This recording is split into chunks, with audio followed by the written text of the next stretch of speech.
Magic Sarap.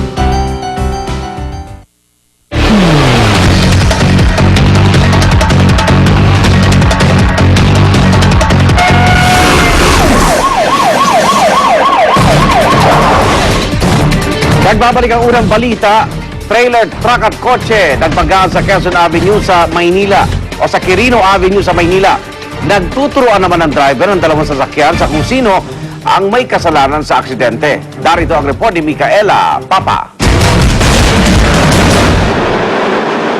Nakahalik pa ang trailer truck na ito sa gilid ng isang kotse ng datna ng GMA News sa may kanto ng Quirino Avenue at Zamora sa Maynila alas 11:20 kagabi. Nang mabangga ng truck ang kaliwang taillight ng kotse, natulak paikot ang kotse, bagay na humantong sa ikalawang pagbangga ng truck sa gilid naman ng sasakyan. UP ang pinto sa driver side ng kotse, basag ang salamin at natanggal pa ang side mirror. Kaunting lubog naman sa bumper ang tinamo ng truck. Walang nasaktan sa insidente, pero ang driver ng truck at kotse nagtutuan. Mali talaga siya. Dahil 30 lang takbo namin dito eh. Nandito naman ako, nasa gawing kanan siya. Napakalaki ang space niya. Umiikot talaga siya. Hindi niya na-control manibela. Siguro sa dulas siya o dahil nagkaano. Tumanggi namang magpa-interview ang driver ng kotse na si Wilmer Llanasas. Nagsabi lang ito na hindi tataas sa 40 km per hour ang naging takbo niya. Pero ayon sa pulisya, mukhang matulin nga ang naging takbo ng kotse kaya't nadulas sa kalsadang basa sa ulan. Patuloy nilang paalala.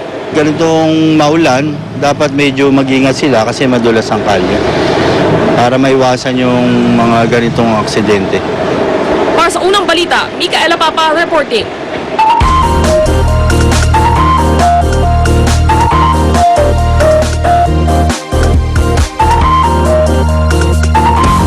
Isa ang San Isidro National High School sa Rodriguez Rizal sa mga eskwelahan sa bansa na kulang sa mga kagamitan at maging sa guro. At nakadagdag pa sa kanilang problema ang patuloy na pagdami ng kanilang enrollees. Darito ang report ni Cesar Apolinario. Sa orientation ng mga magulang ng mga estudyante sa San Isidro National High School, bukod sa mga regulasyon, ipinaliwanag din ang patong-patong na problema ang kakaharapin ng mga estudyante sa pasukan. 2,000 na ang naka-enroll, pero inaasahang aakyat ang bilang ng hanggang 3,000 lalo't may mga residenteng na-relocate doon matapos maapektuhan ng mga demolisyon. Ayon sa mga guro, pagkakasayin nila ang halos 130 estudyante sa isang klase. Meron lang kasing 12 ang classroom sa eskwelahan, kaya ang mga hagdan ginawang classroom. May isang espasyo pa nga na binubungan at ginawang silid-aralan, pero ang mga upuan sira-sira at walang armchair. Kung 50 per classroom, siguro kulang kami ng mga 5 kwarto hanggang 6 na kwarto pa. Kasi wala pa kaming... Hindi tiyagaan ho kayo sa mga ganitong lugar? Apo, tulad nito. O kaya hagdan, ginagamit nyo rin? Actually, meron kaming report nun. Problema pa ngayong tag-ulan dahil madalas pasukin ng putik at lupa mula sa nababakbak na kalye. Dahil dito, isinara ang klinik. Wala ring supply ng tubig. May poso naman pero amoy kalawang. Madalas daw tuloy magkasakit ang mga estudyante dahil walang tubig na magamit. Kaya pati CR nanlilimahid. Paano po mag-uugas ng kamay ang bata kung wala naman pong tubig na pag-uugasan, walang source ng... Pero may poso. Hindi pwedeng pangugas. Hindi naman po pwedeng pangugas Bakit dahil po? mabaho yung lumalabas na tubig at may kalawang. Sagot ng lokal na pamahalaan, umaalalay sila sa problema ng paaralan pero kailangan ng tulong mula mismo sa DepEd.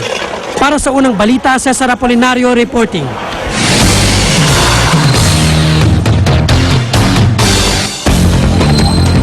Kustodyan ni dating Batangas Governor Antonio Leviste sa New Bilibid Prison pumarap sa investigasyon ng fact-finding panel ng DOJ.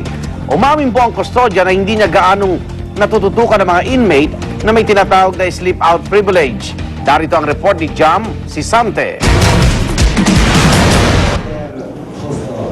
Nagisa ng husto ang kustodya ni dating Batangas Governor Jose Antonio Leviste na si Fortunato Justo matapos hindi magtugma ang kwento niya sa naunang ipinasang incident report. Kanina lang po sinabi ninyo, nung nag-head count kayo ng alas 4, sa kayo lang po nalaman na wala. Tapos ang sabi niyo po dito sa second sentence po ng inyong incident report, 4 p.m. po, papunta pa lang kayo sa BRSS to report that all sleep-out inmates under his custody were present and accounted for. So paano po yun? Ano po ba ang dapat namin paniwalaan? Ayon kay Justo, nang matuklasang nawawala si Leviste hanggang alas 9 ng gabi ng Miyerkules daw siya naghanap. Kaya nga raw hindi siya nakapag-report agad kay Bucor Assistant Director for Administration and Rehabilitation Chadora Diaz. Pero paalala ng DOJ panel kay Justo, alas 5 ng hapon pa lang, naaresto na ng NBI si Leviste. Ang 915 pong sinasabi ay ang nilikom ko po yung remaining 8 prisoner na pinasok ko sa minimum security camp. Kaya na ang tanong ko kanina sa iyo hanggang anong oras mo hinanap si Mr. Leviste? Hanggang alas 6. Sabi pa ni Justo, bago ang insidente noong nakarang Miyerkules ay wala raw siyang alam na pagpuslit ni Leviste ng bilibid sa 9 na buwang pagbabantay niya rito. Gayunman, inamin niyang hindi raw gaanong natututukan ng mga inmate na may sleep-out privilege gaya ni Leviste. Hindi ninyo alam saan doon nagpupunta sa gabi. Trust and confidence na lang po ang aming binibigay dyan.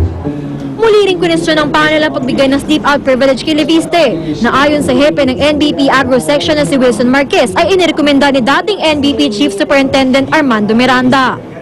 Nang tanungin ng DOJ kung sa tingin nila may korupsyon na naganap. May kumita ka mo? Siguradong may iwan yan.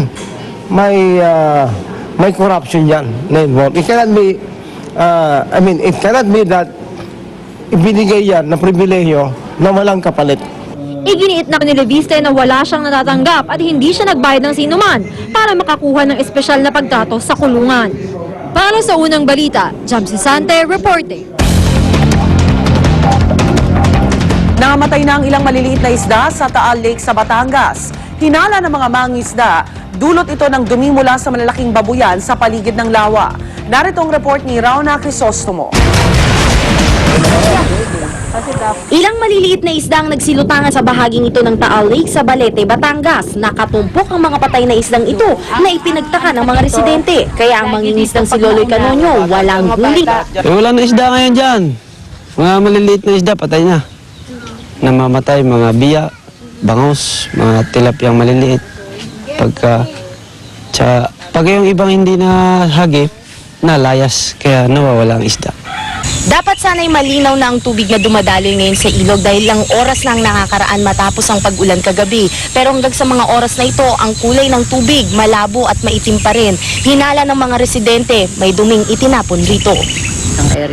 Ang kilusan ng mga maliliit na mangingisda sa Taal Lake, itinuturo ang malalaking babuyan sa paligid ng lawa na sanhi raw ng fish kill. Isang dahilan ng pollution ay walang pasubali na yung mga nanggagaling na dumi sa itaas na dumadaan sa ilog na ang tanging pupuntahan naman ng ilog na ito ay ang Taal Lake. Kumuha na ng water sample ng Bureau of Fisheries and Aquatic Resources. Lumabas sa pagsusuri na mataas ang level ng nitrite at ammonia sa Taal Lake at ilog patungo rito. Ang nitrite at ammonia ay mga toxic substances na mula sa dumi ng hayop. Doon namin na-detect yung nitrite and ammonia from the river, then going to lake water. Meron na doon silang level ng nitrite and ammonia. So medyo mataas kaysa doon sa acceptable level sa pisciculture. Ang DNR nag-inspeksyon sa sinasabing mga babuyan pero wala silang nakitang bakas ng pagtatapon ng dumi ng baboy. Bagaman may mga natuyong dumi sa may ilog. Depensa naman ng isang malaking babuyan, taon-taon ini-inspeksyon sila ng DNR para maituloy ang operasyon at kumpleto rin sila ng permit. Nangako naman ng DNR na tutukuyin ang pinagmulan ng duming itinatapon sa ilog. Para sa unang balita, Rauna Crisostomo reporting. Sarangani Representative Manny Pacquiao binigyan ng tribute dinner ng mga kapwa niya mambabatas. Yan ay bilang pagpupugay sa tagumpay ni Pacman laban kay Sugar Shane Mosley noong May 8. Narito ang report ni Ivan Maylina.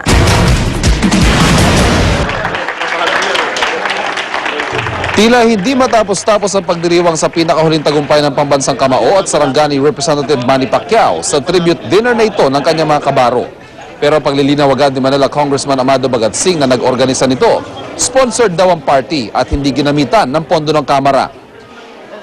I got 3 calls from different corporations requesting me to bring Pacquiao to their establishment because they want to pay tribute, they want to treat him. They feel very honored and very proud that Filipino can have an 8th division champion. Of course, we like to help out with the expenses. Any visitor coming into Manila, who bigger than Manny Pacquiao himself? So we're more than happy to cover the expenses and help out with this event tonight. Karamihan sa mga inihain, seafood. Pinagsaluhan ito ng lahat ng mga bisita, mapamayorya man o minorya, pabor man sa RH bill o kontra tulad ni Pacquiao. All of us are here, non-partisan, non-issue, happy lang kami. Dahil sa isang Pilipino naging tanyag na tanyag sa mundo at nagkataong kasamahan namin dito sa House of Representatives. Simpleng programa lang ang inihanda, pero siyempre may isang bagay na hindi mawawala.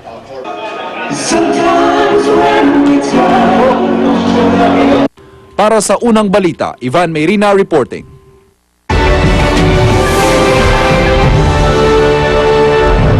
Bilang ng mga nasawi sa buhawi sa Missouri sa Amerika inaasahang tataas pa. Nangako naman ng tulong si US President Barack Obama sa lahat ng mga tinamaan ng buhawi. Narito ang report.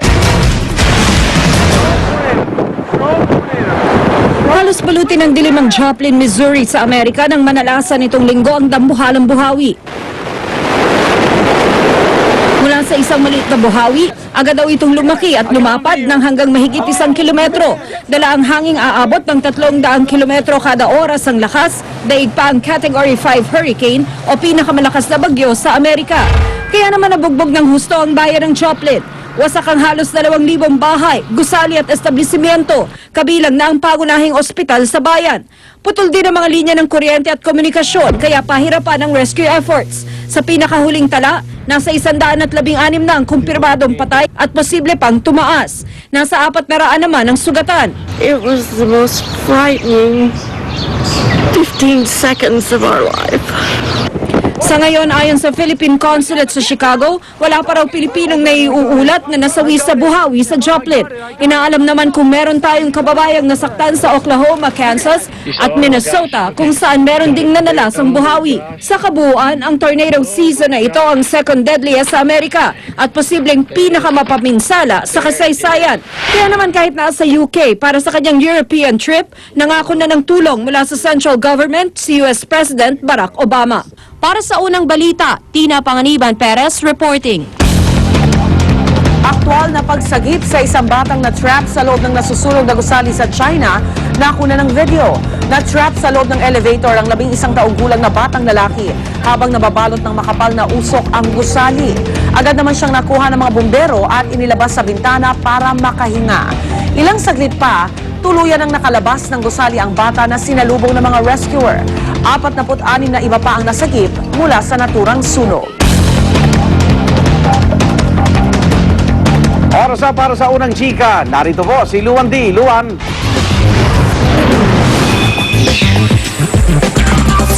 Salamat, Igan. Mga kapuso, muli pong magbabalik ang paborito ninyong robots sa Transformers Dark of the Moon. Sa ikatlong installment po ng popular film franchise, mag-uunahan ang Autobots at Decepticons para ma-recover ang isang bumagsak na spaceship sa buwan that possesses untold secrets. Magbabalik ang bida nitong si Shia LaBeouf as the teenage hero Sam Witwicky. Kasama niya rito ang iba pang Transformer veterans na sina Josh Duhamel at John Turturro at ang newcomer na si Rosie Huntington-White. Samantala, online retail site na Amazon.com nag-crash dahil sa fans ni Lady Gaga. Inulan kasi sila ng order ng latest album ng pop star na Born This Way. Ibinenta lamang kasi nila ito ng halagang 90 cents o mahigit 43 pesos.